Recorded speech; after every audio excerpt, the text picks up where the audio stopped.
అయిపోతే ఫోటో వాళ్ళని పంపించేస్తాం. ఓకే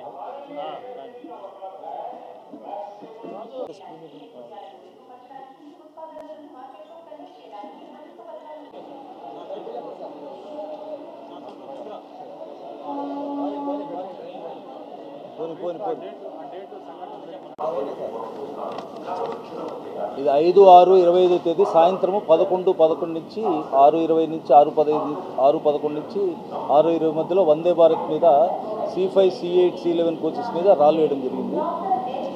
దాంట్లో మా రైల్వే ఐజీ గారు, మన ఎస్ఆర్పి గుంతకల్ విజయవాడ మరియు ఒంగోలు ఎస్పీ గారి ఆదేశాల మేరకు ఆర్పీఎఫ్ వాళ్ళు, లోకల్ పోలీస్ వాళ్ళు, మరి జీఆర్పీ వాళ్ళు టీమ్స్గా ఫామ్ చేసి దీంట్లో ముగ్గురు ముద్దాయిల్ని గుర్తించడం జరిగింది.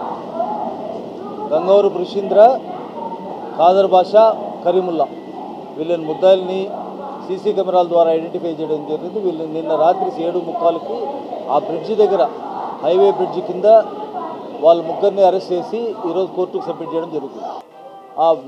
దాని తర్వాత వీళ్ళని విచారిస్తే ఈ వీళ్ళ సాయంత్రం 4 నుంచి 6 గంటల వరకు అక్కడ ప్లేస్లో ఉండి ఆడ చుట్టుపక్కల మద్యం షాప్లో మద్యం సేవించి 4 బీర్లు తీసుకొని అక్కడ కూర్చొని అంతకుముందుండే కోర్బా త్రివేంద్రం ఎక్స్ప్రెస్ మీద దాడి చేసి అక్కడ ఓన్లీ బాడీకి వేసారు రాళ్ళు. అది రాళ్ళు తగలకపోతే మళ్ళీ సాయంత్రం 6:11 తర్వాత వందే భారత్ వచ్చే ట్రైన్, ఇది తిరుపతి టు సికింద్రాబాద్ పోయే ట్రైన్, ఆ ట్రైన్ మీద C5 C8 C11 కోచెస్ మీద దాడి చేశారు. దాంట్లో భాగంగా C5 C8 C11 గ్లాసెస్ పగిలినాయి.